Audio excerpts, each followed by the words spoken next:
எனக்கு மார்பக புற்றுநோய் தாக்கும் போது அதை அறிந்த போது எனக்கு ஏற்பட்ட அதிர்ச்சி உங்களுக்கு ஸ்டேஜ் 3க்கு போயிட்டுதுன்னு சொல்லிக்கல மகன் என்ற கையை பிடிச்சோன்று இருந்தவர். ஆனால் அவற்றை கையால் அப்படியே வேர் தூத்துது என்னென்று சொல்லி சொன்னால் அவையில் சொல்லையிலே எனக்கு இது சிகிச்சை செய்யலாமண்டு. மற்றது எங்களோட சமுதாயத்தில் இன்னொரு ஐதீகம் இருக்குது. ஐயோ இவ செய்த பாவத்துக்கு அனுபவிக்கிறா, அல்லாட்டில் இவ ஏதோ முதல் ஏதோ செய்திருக்கிறா. அதாவது முக்கியமாக இந்து மதத்தில் நீங்கள் ஏதாவது பிழை செய்திருந்தா இல்லாட்டி ஏதாவது பாவம் செய்திருந்தா தான் அப்படியான ஆட்களுக்கு வருமண்டு. சிகிச்சை செய்த வைத்தியசாலையில் 2 வயசு பிள்ளையை நான் கண்டிருக்கிறேன், 3 வயசு பிள்ளையையும் கண்டிருக்கிறேன். இப்போ அந்த குழந்தைகள் என்ன பாவம் செய்தார்கள், எங்களுக்கு வேலை விருப்பம் இல்லைன்னா அவங்களுக்கு அவையே தெரியும் தானே, அவைக்கு இது வரத்தான் வேணும் என்று சொல்கிற ஒரு சாத்தியக்கூறும் அங்கே இருக்குது. அக்கா எங்களுக்கு பயமாக இருக்குது, எங்களுக்கு இப்படி டயக்னோஸ் பண்ணியிருக்கணும், நீங்கள் இதுக்குள்ளால் கடந்து வந்தபடியினாலே எங்களுக்கு ஒரு சின்ன நம்பிக்கை இருக்குது, நாங்களும் கடந்து வந்துடுவோம்னு சொல்லி சிகிச்சை முடிஞ்ச பிறகு எனக்கு இப்போ அக்யூபஞ்சர் தருகிறேன். ஏனென்றால் எனக்கு தந்த கீமோதெரப்பியால் இந்த கால்கள் கைகளில் இருக்கிற நர்வ் செல்ஸ் எல்லாம் டேமேஜ் ஆகிட்டுது. சிரிச்சு தான் நான் கடந்தேன் என்று சொல்லவும் எனக்கு பிள்ளைகளும் நாங்களுமே சிரிச்சுத்தான் அதை கடந்த நாங்கள் எல்லா விஷயத்துக்கும் நாங்கள் அதில் ஏதாவது ஒரு பாசிட்டிவான விஷயம் இருந்தால் இப்போ நான் மன உளைச்சலை குறைக்க இயலாது. ஆனால் ஓரளவுக்கு நாங்கள் என்னென்ன செய்தால் ஓரளவுக்கு மகிழ்வாக எங்களுடைய வாழ்க்கையை வச்சிருக்கலாம்னு சொல்லி ஒவ்வொருவருடைய வாழ்க்கைக்கு ஏற்ப நீங்கள் ஏதோ ஒன்றை கண்டுபிடிக்க வேணும்.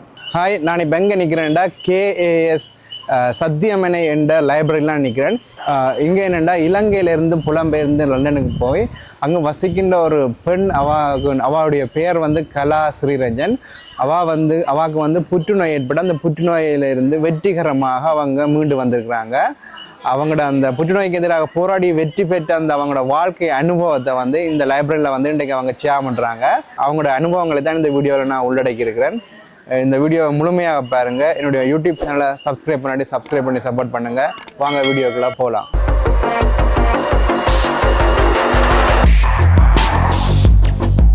இதுதான் நாங்கள் பப்ளிஷ் பண்ணின புத்தகம். இதனுடைய ஒரு அனுபவ பகிர்வு. நான் கடந்து வந்த பாதையின் ஒரு சிறு துளி தான் இது. எனக்கு முழுக்க எழுதி மக்களை பயமுறுத்த விருப்பமில்லை. இதுக்கான முக்கியமான 2 காரணங்கள் என்று சொல்ல போனால், ஒன்று ஒரு விழிப்புணர்வு. மார்பக புற்றுநோய் பெண்களிடையே எவ்வளவு தூரத்துக்கு அதிகரித்து வருகிறது என்பதற்காக ஒரு விழிப்புணர்வு இருக்க வேண்டும் என்று சொல்லி நான் யோசித்தேன். அது முதலாவது முக்கியமான ஒரு காரணம். அது வந்து இங்கே மாத்திரமில்லை, வெளிநாடுகள்லையும் கூட, முக்கியமாக எங்களோட தமிழ் சமுதாயங்களில் இது ஒரு பேசா பொருள். அந்த பேசா பொருளை பேசு பொருளாக்க வேண்டும் என்ற ஒரு உந்துதலில் ஒரு மிகச்சிறிய புத்தகம்தான். நீங்கள் பார்த்தீங்கன்னா ஒரு 100 பேஜுக்கும் குறைவான ஒரு கைக்கடக்கமான ஒரு சின்ன புத்தகம்தான். ஆனால் இதில் சொல்லப்பட்டிருக்கின்ற விடயங்கள் வந்து மிக கனதியானது என்று நான் யோசிக்கிறேன். எனக்கு மார்பக புற்றுநோய் தாக்கும் போது அதை அறிந்த போது எனக்கு ஏற்பட்ட அதிர்ச்சி ஏனென்று சொல்லி சொன்னால், மார்பக புற்றுநோய் இன்ன காரணங்களுக்காகத்தான் வரும் என்று சொல்லி எந்த ஒரு சரியான காரணமும் கண்டுபிடிக்கப்படவில்லை. ஆனால் இப்படி இருந்தால் வரும் என்ற ஒரு ஐதீகம் என்று தான் நாங்கள் சொல்ல வேணும். மெடிக்கல் வேர்ல்டில் கூட அது ஒரு ஐதீகம் என்று தான் சொல்ல வேணும். உங்களுடைய ஃபேமிலியில், முக்கியமாக அம்மாண்ட பக்கத்தில் மார்பக புற்றுநோய் இருந்தால் அதுக்கு எங்களுக்கு வாரத்துக்கான சாத்தியக்கூறு அதிகம், சாத்தியப்பாடுகள் அதிகம். அல்லாட்டில் குழந்தைகளுக்கு பால் கொடுக்காத பெண்களுக்கு வருவதற்கான சாத்தியக்கூறு அதிகம். உடல் பருமன் கூடி இருக்கிற பெண்களுக்கு வரும் சாத்தியக்கூறுகள் அதிகம் என்று சொல்லி கொஞ்சம் காரணங்களை அவைகள் காணினம். முக்கியமான காரணம் இப்போ அண்மையில் சேர்க்கப்பட்டது வந்து மன உளைச்சல்.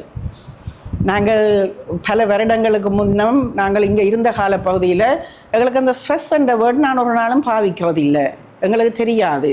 ஆனால் இப்போ என்ன கேட்டாலும் சொல்லுவினம் எங்களுக்கு ஸ்ட்ரெஸ்ஸாக இருக்குது, எங்களுக்கு வேலை கூடிட்டுது, ஸ்ட்ரெஸ்ஸாக இருக்குது. அப்போ நாங்கள் இந்த மன உளைச்சல் அதிகமாக இருக்கின்ற ஒரு காலப்பகுதி அல்லது தொடர்ச்சியான ஒரு பல ஆண்டு காலங்களாக சேர்க்கப்பட்டு வைத்த மன உளைச்சல் என்று சொல்லினோம். அக்யூமுலேஷன் ஆஃப் ஸ்ட்ரெஸ் அது முக்கியமான காரணம். நாங்கள் மன உளைச்சலை குறைக்க இயலாது, மன உளைச்சலை குறைக்க இயலாது. ஆனால் ஓரளவுக்கு நாங்கள் என்னென்ன செய்தால் ஓரளவுக்கு மகிழ்வாக எங்களுடைய வாழ்க்கையை வச்சிருக்கலாம் என்று சொல்லி ஒவ்வொருவருடைய வாழ்க்கைக்கு ஏற்ப நீங்கள் ஏதோ ஒன்றை கண்டுபிடிக்க வேணும். அது ஒரு ரீசன். நான் கேன்சரை சொல்கிறது அது ஒரு கம்யூனிஸ்ட் தோழர். ஏனென்று சொல்லி சொன்னால் அந்த என்னை சிகிச்சை கொடுத்த வைத்தியசாலை லண்டனில் இருக்கிற one of the leading cancer hospitals. அதுதான் அதில் சிகிச்சை கிடைச்சதுக்கு நான் கொடுத்து வச்சுருந்திருக்க வேணும். ஏனென்றால் அவைகள்கிட்ட இல்லாத சேவைகள் இல்லை. அங்கே நீங்கள் போனீங்களா அங்கே இனம், மதம், மொழி, வர்க்க வேறுபாடு எதுவும் இல்லை, வயது வித்தியாசம் எதுவும் இல்லை. யாருக்கும் எப்பவும் கேன்சர் தாக்கி வந்திருக்கிற சின்ன குழந்தை பிள்ளைகளை கூட கண்டிருக்கிறேன். மற்றது எங்களோட சமுதாயத்தில் இன்னொரு ஐதீகம் இருக்குது. ஐயோ இவ செய்த பாவத்துக்கு அனுபவிக்கிறா, அல்லாட்டில் இவ ஏதோ செய்திருக்கிறா, அப்படியான சிந்தனைகள் அது மதம் சார்ந்து வர சிந்தனைகள் என்று நான் நினைக்கிறேன். இப்போ அதை பற்றியும் நாங்கள் வேறு சில இடங்களில் நான் இப்படி சின்ன கலந்துரையாடல்கள் செய்யல அதை பற்றி ஒருவர் கேட்டார். நீங்கள் இந்த மதம் சார்ந்து, அதாவது முக்கியமாக இந்து மதத்தில் நீங்கள் ஏதாவது பிழை செய்திருந்தா இல்லாட்டி ஏதாவது பாவம் செய்திருந்தா தான் அப்படியான ஆட்களுக்கு வருமண்டு. ஆனால் என்னை சிகிச்சை செய்த வைத்தியசாலையில் 2 வயசு பிள்ளையை நான் கண்டிருக்கிறேன், 3 வயசு பிள்ளையையும் கண்டிருக்கிறேன். இப்போ அந்த குழந்தைகள் என்ன பாவம் செய்தார்கள் என்றதையும் யோசிக்கிறேன். மற்றது ஆக்கள் எங்களோட சமுதாயத்தில் எல்லாருமே இல்லை, ஒரு 50% ஆக்கள் தங்களுக்கு கோபம் வாராக்களில் எங்களுக்கு வேலை விருப்பம் இல்லைன்னா அவங்களுக்கு அவையே தெரியும் தானே, அவைக்கு இது வரத்தான் வேணும் என்று சொல்கிற ஒரு சாத்தியக்கூறும் அங்கே இருக்குது. 2வது அது ஒரு விழிப்புணர்வு சார்ந்து நான் யோசித்த விஷயங்கள். 2வது விஷயம் கேன்சர் ரெண்டு மட்டும் இல்லை, இப்போ கூடுதலான புகலிட நாடுகளில் எங்கட சமுதாயத்திலையும் அந்த தனிமையாக வாழுகின்ற ஒரு சூழல் உண்டு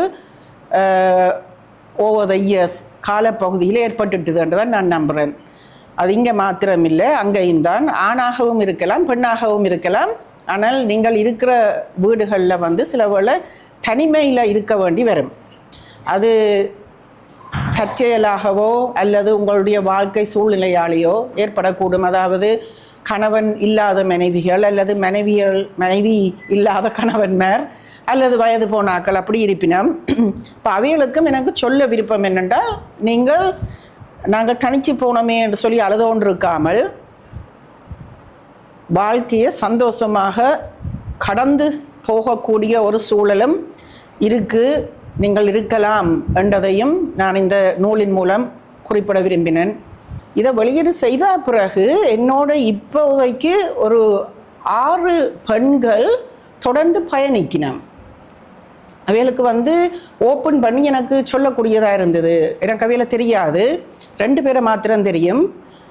மிச்சம் 4 பேரை நான் ஒரு நாள் நேரில் சந்திக்க இல்லை. ஆனால் அவையல் தொலைபேசி மூலமாக என்னோட ஒரு தொடர்பை எடுத்து, அக்கா எங்களுக்கு பயமாக இருக்குது, எங்களுக்கு இப்படி டயக்னோஸ் பண்ணியிருக்கணும், நீங்கள் இதுக்குள்ளால் கடந்து வந்தபடியினாலே எங்களுக்கு ஒரு சின்ன நம்பிக்கை இருக்குது, நாங்களும் கடந்து வந்துடுவோம்னு சொல்லி எனக்கு டயக்னோஸ் பண்ணிக்க எனக்கு தெரியாது, நான் உயிரோடு இருப்பேனோ இல்லையோன்னு தெரியாது. ஏனென்றால் ஸ்டேஜ் 3க்கு போயிட்டுது கேன்சர்.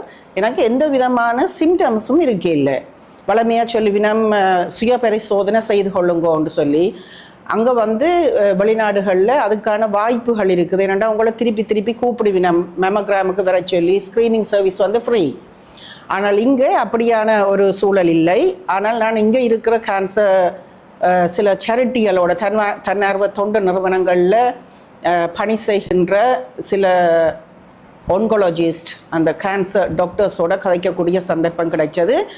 இங்கே உங்களுக்கு ஃப்ரீயாக இல்லாட்டிலும் உங்களுக்குள்ள சில வேளை ஒரு யோசனை வந்ததுண்டா, எனக்கு ஏதோ வித்தியாசமாக இருக்குது உடம்பில், கேன்சர் மாத்திரம் இல்லை வேறு எதுவாக இருந்தாலும் சாதாரண கட்டிகள் கூட வர்றதுக்கான சந்தர்ப்பங்கள் இருக்குது. அதுகளை கொண்டு போய் நீங்கள் கேட்டால் தாங்கள் அனுப்புவோம்னு சொல்லிச்சினோம். அதாவது மெமோகிராம் இல்லை, ஃப்ரீயாக உங்களுக்கு கூப்பிட்டு எங்களை மாதிரி 3 வருஷத்துக்கு ஒருக்கா தாரதில்லை.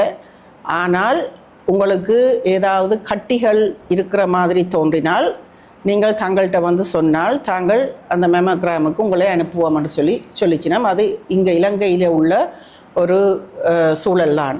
எனக்கு இன்றைக்கும் சிகிச்சை முடிஞ்ச பிறகும் அது ஒரு ஹோலிஸ்டிக் அப்ரோச் சொல்லுவினோம். அங்கே சிகிச்சை முடிஞ்ச பிறகும் எனக்கு இப்போ அக்யூபங்க்சர் தருகினோம். ஏனென்றால் எனக்கு தந்த கீமோதெரப்பியால் இந்த கால்கள் கைகளில் இருக்கிற நர்வ் செல்ஸ் எல்லாம் டேமேஜ் ஆகிட்டுது.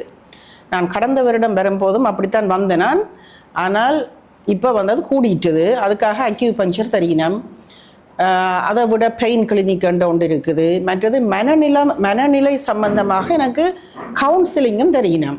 இப்போ இங்கே வந்து அதுவும் இன்னொரு குறைபாடுன்னு நினைக்கிறேன். கவுன்சிலிங்னு சொன்ன உடனேயே இங்கே வந்து மனநலம் சம்பந்தப்பட்ட எந்த விஷயங்களையும் சுருக்கமாக ஒரு கேட்டகரிக்குள்ள போட்டுவினோம்.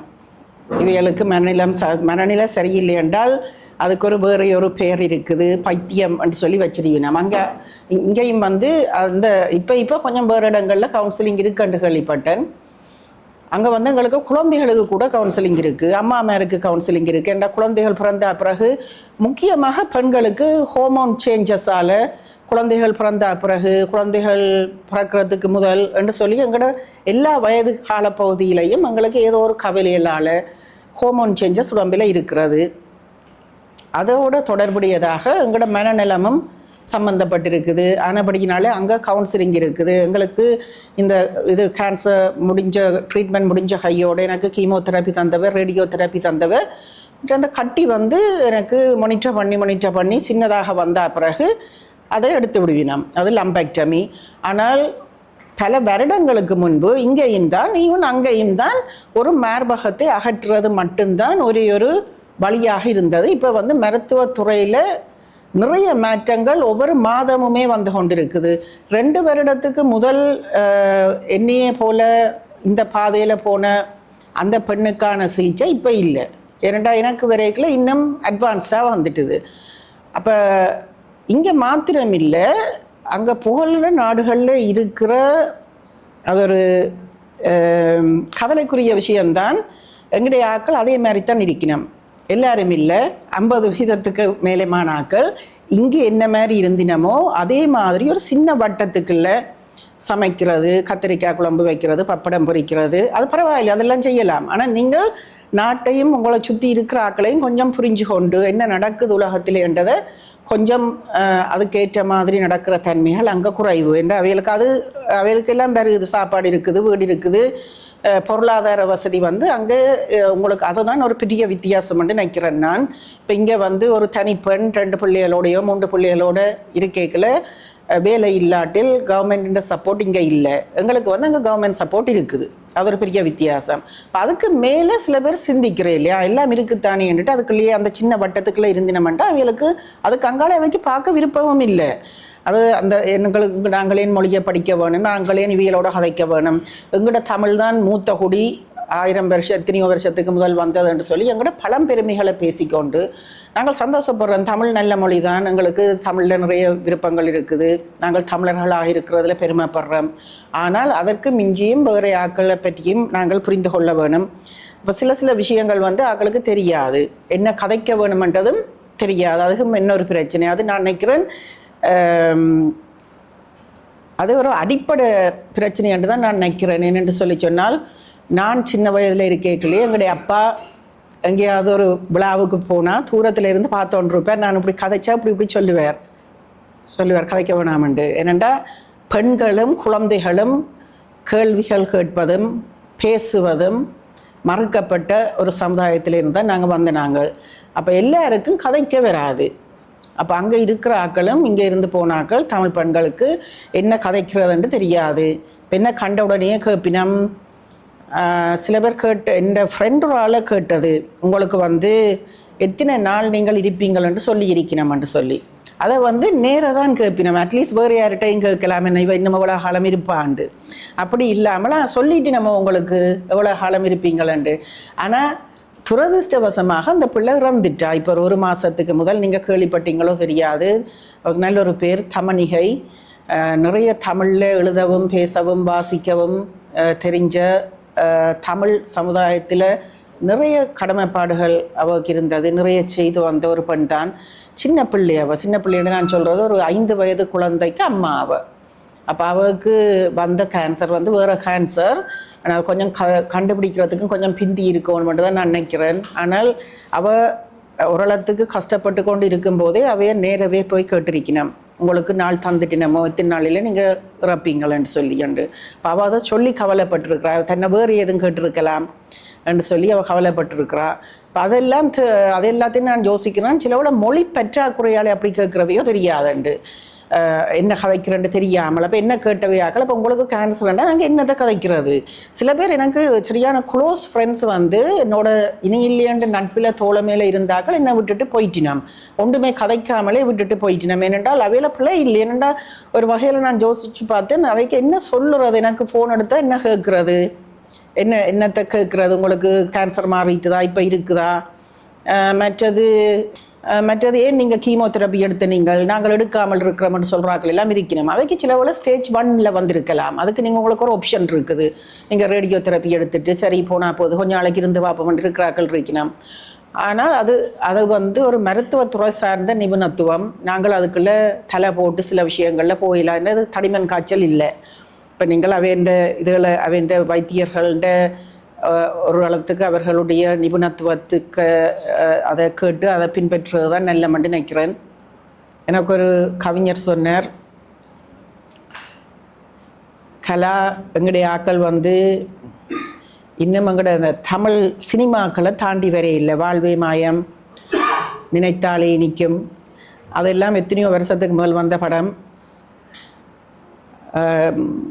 ஜெயபிரதா வாக்கம் அவள் அதில் சாகிறா, கமலஹாசன் என்று சொல்லி செத்துடுவார், ஒரு பாட்டோட்டு போகும். அப்போ அதுகளை தாண்டி இன்னும் நாங்கள் வர இல்லை.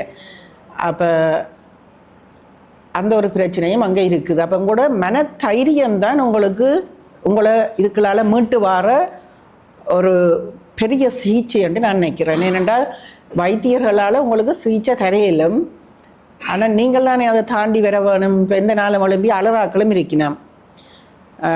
எனக்கு வந்து நான் என்னென்று சொல்கிறது, சிரிச்சுத்தான் நான் கடந்தேன் என்று சொல்லணும். எனக்கு பிள்ளைகளும் நாங்களுமே சிரிச்சுத்தான் அதை கடந்த நாங்கள் எல்லா விஷயத்துக்கும் நாங்கள் அதில் ஏதாவது ஒரு பாசிட்டிவான விஷயம் இருந்தால். இப்போ நான் போய்க்கல எனக்கு டாக்டர்ஸ் வந்து என்ன ஒரு அறைக்குள்ளே கூட்டி கொண்டு போய் என்ன இருத்தியாச்சு. நான் அதில் மகன் இருக்கிறோம், அதில் ஒரு ஒன்காலஜிஸ்ட், ஒரு கன்சல்டன், ஒரு பிரஸ்ட் கேர் நர்ஸ், அப்படி 2-3 பேர் இருக்கிற ஒரு அறைக்குள்ளே கூட்டி கொண்டு போய் ஒன்றுமே சொல்லாமல் என்ன இப்படி அந்த சொல்லிவினம் பொரிச்ச மீனை பூனை பார்க்குற மாதிரி பார்த்த மாதிரி இப்படி பார்த்து கொண்டு இருந்தேன் கொஞ்சம் நேரம். இப்போ எனக்கு ஒரு யோசனை, என்னத்துக்கோ ஏதோ கூப்பிட்டுருக்கீங்கன்னா எனக்கு தெரியும் ரிசல்ட் வந்து ஏதோ ஒரு கொஞ்சம் பிரச்சனையான ஒரு ரிசல்ட் தானண்டு.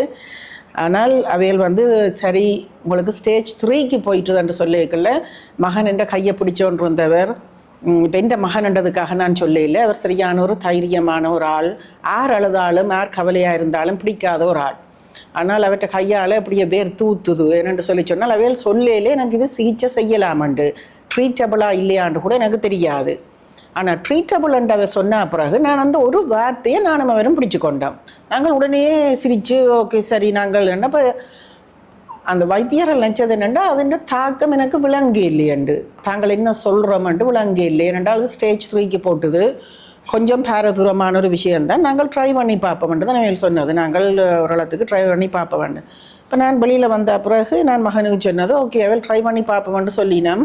நாங்கள் செய்யக்கூடிய ஒரே ஒரு விஷயம் வந்து மனதால் நாங்கள் எங்களை தேற்றி நாங்கள் தைரியமாக இருக்க வேண்டியதுதான் என்று சொல்லி. அப்போ அது உங்களோட மன தைரியம்தான் உங்களோட சிகிச்சையிலிருந்து உங்களை வெளியில் கொண்டு எந்த விஷயத்தில் மட்டும் நினைக்கிறேன். தனியாக கேன்சர் இல்லை, உங்களுக்குள்ள எத்தனையோ இப்போ நீங்கள் பேசாமல் நான் கதைக்கிறத கேட்டோன்னு இருப்பீங்களா. ஆனால் இப்போ உங்களுக்குள்ள ஒவ்வொருத்தருக்குள்ளையும் நிறைய பிரச்சனைகள் இருக்கும். என்ன இந்த காணொளி வந்து நிறைய பேருக்கு ஒரு தன்னம்பிக்கையை தரும் என்று நான் நம்புகிறேன். இந்த காணொளியின் தொடர்ச்சியை வந்து வருகின்ற நாட்களில் பார்ட் 2 வந்து நான் அப்லோட் பண்ணுவேன், நீங்கள் பார்க்கலாம். இந்த வீடியோ பிடிச்சிருந்தா லைக் பண்ணுங்கள், ஷேர் பண்ணுங்கள். என்னுடைய யூடியூப் சேனலை சப்ஸ்கிரைப் பண்ணாட்டி சப்ஸ்கிரைப் பண்ணி சப்போர்ட் பண்ணுங்கள். மீண்டும் ஒரு வீடியோவில் சந்திப்போம். நன்றி, வணக்கம்.